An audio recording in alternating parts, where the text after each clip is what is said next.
बोलिए श्री सदगुरुदेव की जय। जय। सदगुरु श्री कबीर साहेब की जय। जय। विश्व वंदनीय संत सम्राट बंदी छोर सदगुरु श्री कबीर साहब जी, मेरे हृदय मंदिर के आराध्य परम पूज्य सदगुरु श्री महंत साहब जी, पूजा की योग्य सभी संत समाज, मैं चरण कमलों में सिर झुका के तेरे बार बंदी करता हूँ। बोलिए श्री सदगुरुदेव की जय। सदगुरु श्री कबीर साहब जी ने बहुत प्रयत्न किया भटके हुए लोगों को सुधारने के लिए, भूले हुए लोगों को निज स्वरूप का ज्ञान कराने के लिए, लेकिन लोगों को सदगुरुदेव का ज्ञान उल्टा लगा, सीधा नहीं। और सदगुरुदेव ने सीधा ज्ञान दिया, जरा भी कोई कसर नहीं छोड़ी सत्य का उपदेश देने में। लेकिन लोग सत्य के उपदेश को झूठ मानते रहे और आज भी मान रहे हैं, और जो झूठी पूजा है उसको सत्य मान रहे हैं, जो सनातन धर्म है उसको ठुकराए, और जो सनातन धर्म नहीं है उसको सही मान रहे हैं। ये ईंट रेल पत्थरों की पूजा को सनातन धर्म मानते हैं, ईश ब्रह्म परमात्मा की कल्पना को सनातन धर्म मानते हैं, तंत्र मंत्र जादू टोना में फंसना सनातन धर्म मानते हैं। लेकिन ये सनातन धर्म नहीं है। सनातन तो अविनाशी चेतन जीव है। लेकिन ये लोग अपने आप को भूल गए, धोखे में ही समय गंवा रहे हैं।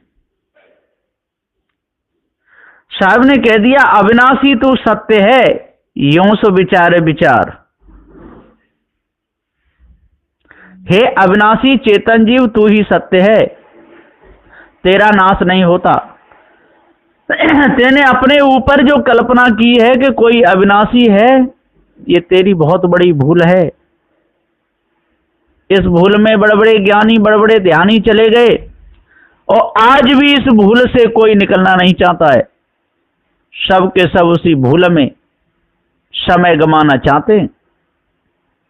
समय समय की बात समय को परखे ज्ञानी, समय पे पड़ती धूप समय पे बरसे पानी, समय समय के ढंग और समय पे बेटी बाप घर तो समय पिया के संग।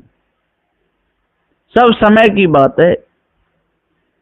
जिधर की हवा चलती है उधर ही लोग उड़ने लगते हैं। समय आने पर निज का ध्यान कोई नहीं करता है, अपने आप को कोई नहीं जानता है। सबके सब मायावी गुरुआ लोगों की वाणी को सुन करके और सब ढुलकने पहने के लोटे की तरह ढुलक जाते हैं। अविनाशी तू सत्य है, यों सो विचारे विचार। हे अविनाशी चेतन जीव, तू ही सत्य है, और यों सो विचारे विचार। और तू झूठे विचार को मानता है, झूठ का विचार करता है और कहता है वही सत्य है। अरे भैया, तेरे ऊपर कोई दूसरा सत्य नहीं, तू स्वयं सत्य है। तू अपने आप को भूल गया, इसलिए भटक रहा है, भटका खा रहा है। और सारे संसार के लोग तेरे को भटका रहे हैं। और ये माया बिगुरबा लोग तो ये बने ही हैं बेरुपया, ये तो भटकाते ही। नास मानसो ना रहे, अविनाशी न नशाए।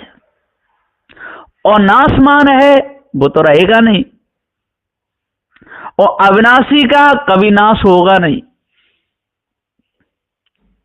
जो झूठी मन गढ़ंत कल्पना की है वो कोई देव नहीं है, ये समय पे काम में नहीं आएगा। और एक दिन ये मिट्टी के पत्थर के जो देवता जितने बनाए, ये सब धूल में मिल जाएंगे। और ये शरीर है, ये भी नाशमान है, एक दिन छूट जाएगा, ये भी नहीं रहेगा। और अविनाशी चेतन जीव है, वो कभी मरेगा नहीं, अजर अमर अखंड नित्य स्वयं स्वरूप है। इसलिए आप लोग अपने आप को जानो, नहीं तो भारी दुखों का, संकटों का सामना करना पड़ेगा और पशुओं की तरह जीवन जीना पड़ेगा। पशु तो लोग हैं ही, पशु वृत्ति में अपने समय को खराब कर रहे हैं। मानव बुद्धि इनकी है ही नहीं। दूसरों को देख देख के जलते रहते हैं, कुड़ते रहते हैं, नियतते रहते हैं। साधु कहते नाश मानुषो ना रहे, अविनाशी न नसाए। अविनाशी का नाश कभी होता नहीं, लेकिन ये अविनाशी चेतन जीव भूल में भटका खाता है, नहीं माने गुरु की बात, सत्य में आंट लगाता है और घूमे चारों धाम, भूल में भटका खाता है। गुरु की बात मानता नहीं, सत्य में आंट लगाता है कि नहीं ये झूठ है, और घूमे चारों धाम, भरम में भटका खाता है, भूल में। भुलाने वाले लोग बैठे हुए हैं चारों ओर, धोखे में फंसाते रहते हैं। और पार की सदगुरुदेव बताते हैं, रोज बताते हैं। अब तो पार की सदगुरुदेव इतनी दया कर रहे हैं, और सदगुरुदेव कितने संत हैं अभी तो पारखी, वो सब के सब इन भूले हुए लोगों पर दया कर रहे हैं, और मोबाइल पे भी वीडियो बना बना के डाल रहे हैं, है ना। अमोई साहब जैसे बड़े बड़े संत कितना प्रचार कर रहे हैं, सत्य का उपदेश दे रहे हैं, संसार को जगाने के लिए बहुत दे रहे हैं। पार की संत कोई कसर नहीं छोड़ रहे सत्य का उपदेश देने में। रमाशंकर साहब जैसे कितना डंका पारक का बजा रहे हैं, इन लोगों का सुधार हो जाए, जीव के सम्मान के लिए, जीव अपने आप को जान जाए, मनुष्य जन्म में आकर के जाने, भ्रम भूल कल्पना विषय वासनाओं से बचे। ये सभी महापुरुष दे रहे हैं अपने अपने हिसाब से, सब पारक का प्रचार कर रहे हैं। धर्मेंद्र जस साहिब जैसे, असंग साहिब जैसे, सभी पार की संत बहुत मेहनत कर रहे हैं इस संसार को जगाने के लिए, लेकिन लोग जगना नहीं चाहते, भ्रम में ही सोना चाहते हैं, धोखे में। मित्र साहब जैसे भी प्रचार खूब कर रहे हैं पारक सिद्धांत का, और डंके की चोट साफ साफ साफ बोलते हैं, लेकिन लोग ना समझ पाए तो क्या करें। कोशिश में तो कोई कसर नहीं छोड़ते, उपदेश देते देते, संसार को समझाते समझाते समय निकल जाता है, बुढ़ापा भी आ जाता है, महापुरुषों का शरीर भी छोड़ जाता है, पर संसार सीधा नहीं होता। कहा भी है महापुरुषों ने कि संसार कुत्ता की पूंछ है, ये सीधी होने वाली नहीं। फिर भी पारगी संत तो दयालु होते हैं, वो तो दया करते ही करते हैं, उनका दया करने का स्वभाव ही है, काम ही है। और मूर्ख लोगों का मूर्खता करने का है।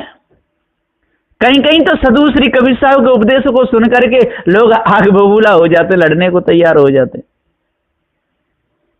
ऐसे ऐसे लोग हैं, 10-10, 20-20, 50-50 आ जाते हैं मिल करके। अभी भी एक जगह आ गए थे, प्रोग्राम चल रहा था नजफगढ़ गंगा घाट, पक्के घाट पर पंडे पुजारी लोग आ गए। उनसे इतना ही कह दिया था कि भैया आप सिंदूर लगा रहे हो जी महादेव हनुमान बाबा पे, बहुत अच्छी बात है, लगाना चाहिए, देव है, पर इसी प्रकार से सच्चे दिल से अपने माता पिता की सेवा भी करना, नहीं तो सिंदूर लगाने में ही रह जा। इतने पे उनको एकदम आग लगी, आग बबूला हो गए, लड़ने को तैयार हो गए, बड़ी मुश्किल से साध पाए, और फिर 10, 20, 50 लोग चढ़ के आए। तो सदगुरुदेव जी कहते हैं कि नाश मानुषो ना रहे, अविनाशी न नसाए। नाशमान जो है वो तो रहेगा नहीं, जिस शरीर से जो फूले हुए हैं, कोई अपने को ब्राह्मण मानता है, कोई क्षत्रिय मानता है, कोई वैश्य मानता है, कोई शूद्र मानता है, ये सब बेकार की बात है, एक दिन ये तो शरीर छूट जाएगा। अविनाशी चेतन जीव है, जैसे कर्म करेगा तो ऐसी खानी को भटकेगा, बचेगा नहीं। इसलिए आज सुधार हो गया तो हो जाएगा, फिर होने वाला नहीं है। सदु देखे तो तदा सख्त भय ना लहे, बिल्कुल न रहे रिंच मात्र विरंच मात्र भी भ्रम न रहे। महास्थिरता पाए, वो महास्थिरता पाएगा, वो स्थिर होगा जिसका बिल्कुल भय निकल जाए, बिल्कुल डर निकल जाए, चोरी हिंसा विचार की भावना बिल्कुल छूट जाए, काम क्रोध मद मोह लोभ से बचे, तब भवबंधनों से छूट सकता है, दूसरा कोई उपाय नहीं। तो तदा असक्त भय ना लहे, रंच मात्र भी भय ना लहे, तब महास्थिरता पा। हंस समाधि एक ही सदा निरंतर होए, हंस समाधि एक ही, के हंसा मोती चुंगे, के लंगिन मर जाए, सदा निरंतर होए, चोरी की भावना छोड़े, हिंसा की भावना छोड़े, विचार की भावना छोड़े, ईर्ष्या क्रोध मान छल, गाली निंदा झूठ कपट छल दम, जो सब को छोड़ दे उसको हंस समाधि कहते हैं। बिल्कुल किसी का बुरा ना सोचे, विषय वासनाओं से बिल्कुल अलग रहे, ईश ब्रह्म परमात्मा देवी देव जड़ा ध्यास को बिल्कुल अपने मन से निकाल दे, पत्थर पूजा को बिल्कुल दूर करे, हंस समाधि एक ही, सदा निरंतर होए, अविरल लगातार, जरा भी धागा ना टूटे, आज से अंत तक, शरीरांत तक। तो हंस समाधि एक ही सदा निरंतर होए, इनते जो विचले नहीं, धन को देख करके विचले नहीं, पद को देख करके विचले नहीं, बिल्कुल इससे डिगे नहीं, गिरे नहीं, परिवार को देख करके फूले पिचके नहीं, मोह में ना फंसे, स्त्री कुटुंब परिवार से बिल्कुल अलग रहे, वासना अपने हृदय में ना जगने दे, पवित्र बिल्कुल भाव रखे, मर्यादा के अनुसार चले, इनते जो भी चले नहीं, लेव परख पद सोए। सदगुरुदेव जी पुकार के समझाते हुए कहते हैं वही पर पद में ठहर सकता है, वही निस्वरूप को जान करके भावबंधनों से छूट सकता है, नहीं तो संसार में गोते खाते खाते और मर जाएगा, लुढ़कते लुढ़कते मर जाएगा, बचेगा नहीं, कितने पलटे खाएगा, कीड़े मकोड़ों में चला गया कितना बुरी तरह मरेगा, पशुओं में चला गया कितनी बुरी हालत होगी, पक्षियों में चला गया बहुत बुरी हालत होगी, और मनुष्य जन्म में भी उसकी हाल बेहाली रहेगा। हाँ, इतना है कि कोई समय पे निकले तो पानी दे दे, रोटी फेंक जाए, वो बहुत है। तो सदगुरुदेव जी यहाँ पुकार के समझाते हुए कहते हैं बुरे की बुराई और भले की भलाई होती है, इसलिए ऐसी करनी कर चलो बुरा कहे ना कोई, अपने मन में बिल्कुल शुद्ध सा पवित्र भाव बनाते हुए ऐसी करनी कर चलो बुरा कहे ना कोई, और बुरा कहे तो कहने दे भला कहे ना कोई। और जो बुरे विचारों के लोग होंगे वो अच्छे को कभी अच्छा नहीं कहेंगे, शराबी हैं और संत गुरुजन कहते शराब नहीं पीना चाहिए, तो वो शराबी कभी अच्छा नहीं कहेंगे संत गुरुजनों को। मांसाहारी हैं वो कभी नहीं कहेंगे कि ये लोग अच्छे हैं, मछली मारते हैं, मुर्गा काटते हैं, कसाई हैं, है ना, उनका धंधा चल रहा है करोड़ों का, सुअर पाल रहे हैं, बकरे पाल रहे हैं, कटवाने के लिए बेच रहे हैं, अब वो क्यों आएंगे सत्संग में? उनको तो ऐसा लगेगा कि जो साधु संत है ना, ये बिल्कुल इनको तो एक तरफ बम डाल दो कटघरे में, ये उपदेश करना भूलना है, ऐसा कहते हैं लोग और कहते हुए सुने भी हैं। तो सदगुरुदेव जी हम पुकार के कहते हैं जो विचले नहीं, जो इन मूर्खों की बातों को सुन करके जो अपने पद से ना विचले ना गिरे, जो इन सटी पक्षपातियों की बातों को सुन करके अपने मन में बिल्कुल विचार न लावे, तो ले परख पद सोए। तो सदगुरुदेव जी पुकार के समझाते हुए कहते हैं कि वो पारक पद में ठहर सकता है, वही परख पद ले सकता है, और नहीं तो मिथ्या धोखे में पूरा जीवन चला जाएगा, मिलेगा कुछ नहीं। सत्यशील दया सहित धीर विचार सुजान, सत्य सत पथ पे आरूढ़ रहे, सत्य चेतन जी वजर मर खंडे, शील ब्रह्मचर्य व्रत करे, दया छोटे बड़े देहधारियों पर दया करे, सहित सत्यशील दया सहित, और धीरता से रहे। विचार हमेश करे वही सुजान है, सत्यशील दया सहित धीर विचार सुजान। जो इतने में रहता है वही सुजान है, वही धीरवान है, वही शीलवान है, वही सत्यवादी है, वही दयालु है, वही विचार करता है। कभी भी वो निज पद से गिरेगा नहीं, भरम में कभी भटका खाएगा नहीं, सत पथ पर ही रहेगा। तो सत्यशील दया सहित धीर विचार सुजान। जहते जो यह सब परखिया सो पारख पहचान।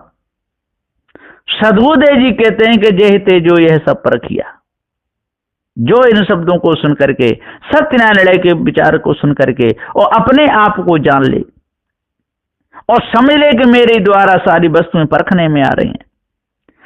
पृथ्वी के गुण धर्म मेरे से ही परखने में आ रहे हैं, जल के गुण धर्म मेरे से ही परखने में आ रहे हैं, अग्नि के गुण धर्म मेरे से परखने में आ रहे हैं, वायु के गुण धर्म मेरे से परखने आए। मैं पारखी चेतन जीव अजर अमर अखंड हूं। जेते जो यह सब परखिया, जो शरीर धारण करके जो अविनाशी ये चेतन जीव सबको परख लेता है मनुष्य जन्म में आकर के, सो पारख पहचान। समझ लो वही पारखी है, उसे पारख की पहचान है, वही पारखी है। और जो इतने से गिरा हुआ है, डिगा हुआ है, उसको शब्द का ज्ञान नहीं, वो पारखी नहीं है। इसलिए अपने आप को जानना चाहिए, पारखी संतों का संग करना चाहिए। पारखी सदगुरु आचार्य सदगुरु श्री मान साहब जी बार बार सत्य न्याय निर्णय का उपदेश देते हैं, भावबंधनों से छुड़ाते हैं। पारखी संत श्री अमोई साहब जी, पारखी संत श्री बना साहब जी,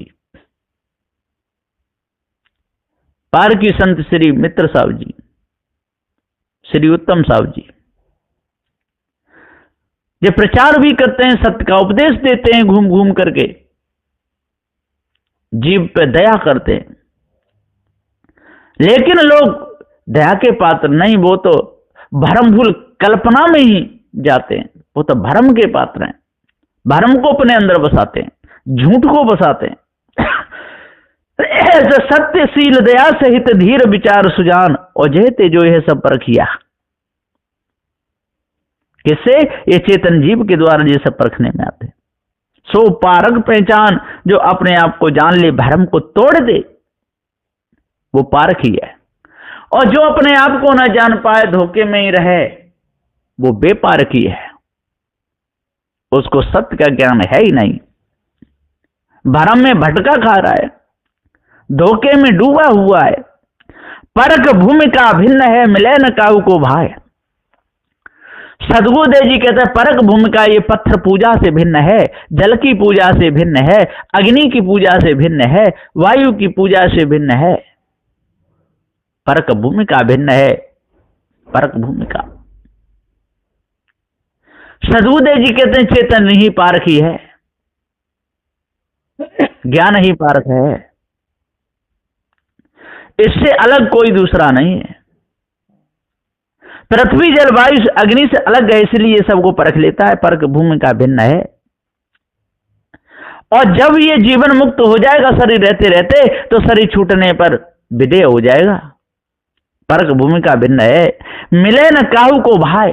और ये परख भूमिका किसी में मिलती नहीं है, ये चेतन जीव पृथ्वी में मिलता नहीं है।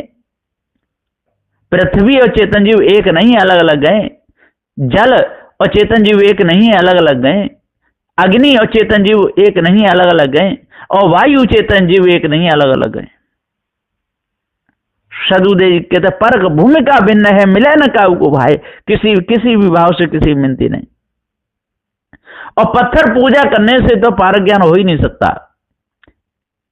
नदी नालों की पूजा करने से पारक ज्ञान हो नहीं सकता, तंत्र मंत्र जादू टोना हवन होम में फंसने से पारक ज्ञान हो नहीं सकता, धन संपत्ति के बल पे पारक ज्ञान हो नहीं सकता, करोड़ों हीराओं को दान देने से पारक ज्ञान हो नहीं सकता, धन संपत्ति को दान देने से, रोज संत गुरुजनों के दरबार में झाड़ू लगाने से पारक ज्ञान हो नहीं सकता। पारक ज्ञान के लिए तो विचार करना पड़ेगा, मन शुद्ध करना पड़ेगा, बुद्धि पवित्र करनी पड़ेगी, विचारों को शुद्ध करना पड़ेगा, चित्त को शांत करना पड़ेगा। अपने आप को समझना पड़ेगा। परख भूमिका भिन्न है, मिले न काऊ को भाई। परखत परखत हंस को ता भूमिका को पाए। सदगुरुदेव जी कहते हैं कि परखत परखत हंस को, ये हंस है चेतन जीव, जी परखता रहेगा परखता रहेगा परखता रहेगा तो एक दिन उस भूमिका को पा जाएगा, सर्व बंधनों से छूट जाएगा। और यदि परखना बंद जहां करेगा कहीं डूब जाएगा। जैसे तैरा जल के ऊपर तैरता है और जब तक हाथ पैर मारता रहता है और तैरता रहता है तो तैरता रहेगा, यदि तैरना भूल गया तो डूब जाएगा। इसी प्रकार से बेहोश हो गया, बड़ों का आदर भूल गया, सम्मान भूल गया, अपने आप को भूल गया, सत विचार से गिर गया, सतपथ से जो गिर गया तो तुरंत संसार में डूब जाएगा। विषय वासना और भ्रम भूल कल्पना रूपी कुंड में डूब जाएगा। ये कुंड है, ये संसार विषय वासना और भ्रम भूल का कुंड है, डूब जाएगा। तो परख भूमिका भिन्न है, मिले न काऊ को भाई। परखत परखत हंस को ता भूमिका को पाए। और पर जीवन मुक्त सा में परखता रहे, कहीं मेरा पैर डिग नहीं जाए, कहीं मेरे विचार गंदे नहीं हो जाए, कहीं चोरी की भावना ना आ जाए, कहीं किसी की बहन बेटी को देख के विचार की भावना नहीं बन जाए, शुद्ध साफ पवित्र मन रहे। तो परखत परखत हंस को ता भूमिका को पाए और वो विदेह हो जाएगा। सदगुरुदेव जी पुकार के समझाते हुए कहते कि भाई ज्ञानियों, अपने आप को जान लो, भ्रम को जड़ मूल से दूर करो। जाते सकलों परखिया सो पारख निज रूप। जिसके द्वारा सब कुछ परखने में आता है वही पारख है, सो पारख निज रूप। वही चेतन जीव है, अजर अमर अखंड नित्य स्वयं स्वरूप है। जिसके द्वारा वस्तु परखने में आवे वही पारखी चेतन जीव है, और जिसे परखे वो जड़ है, और जो परखता है वो चेतन जीव है। जाते सकलो परखिया सो पारख निज रूप। ता होए रहो स्थिर तू नहीं झाई भ्रम को। और जब अपने आप को जान के इस तरह हो जाता है कि मैं ही जनैया चेतन जीव अजर अमर अखंड स्वयं स्वरूप हूं, मेरे ऊपर कोई इसी ब्रह्म परमात्मा नहीं है, तो ता होए रहो स्थिर तू नहीं झाई भ्रम को। तो झाई ब्रह्म भ्रम कूप में नहीं गिरेगा, झाई रूपी ब्रह्म ब्रह्म के कूप में नहीं गिरेगा, इस ब्रह्म परमात्मा के कूप में नहीं गिरेगा, अल्लाह खुदा ताला के कूप में नहीं गिरेगा। झूठी ईमानंदियों में वो कभी नहीं फंसेगा, विषय वासनाओं में भी नहीं फंसेगा। पारख स्थित कबीर गुरु सकलों का ये बखान। और सदू श्री कबीर साहब ने ये पूरा भेद बता दिया, कोई कसर नहीं छोड़ी। पारख स्थित कबीर, पारख स्थित सदू श्री कबीर साहब जी, सकलों का ये बखान और सब की बात बखान करके कह दी, समझा दी है चेतन जीव, ये सारी कारीगरी तेरी है, सारे जे मिट्टी के देवी देवता तेने ही बनाए और कोई तेरे को बनाने वाला नहीं है, और तू ही इनको पूज रहा है, तेरी ये बहुत बड़ी भूल है। पारख स्थित कबीर गुरु सकलों का ये बखान। तुम जियरा मम प्राण हो, लहो सोही दृढ़ ज्ञान। और तुम जियरा मम प्राण हो, मैं आपको अपने प्राणों के समान समझता हूं, इसलिए आपको पारख ज्ञान बता रहा हूं। तो लहो सोई दृढ़ ज्ञान, और दृढ़ता से जो मैं बता रहा हूं इसको स्वीकार करो, अपने हृदय में धारण करो। भरम भूल कल्पना विषय वासना को अपने अंदर से जड़मूल से दूर कर दो, तब आप हटता सटता सनकता पिनकता से बच सकते हो, भूल से बच सकते हो। इसमें आपका लाभ होगा, हानि नहीं होगी। नहीं तो पत्थर पानी अग्नि वायु की पूजा करते करते आप मर जाओगे, आपको मिलेगा कुछ भी नहीं। इसलिए संत गुरुजनों का आदर करना सीखो, पूजा करना सीखो, जड़ चेतन का ज्ञान जानो, भरम को जड़ मूल से मिटा दो, तब पूर्ण शांति मिलेगी। नहीं तो मिथ्या धोखे में जीवन चला जाएगा। बस यहीं पर मैं अपनी वाणी को विराम देता हूं। बोलिए श्री सद्गुरुदेव की जय।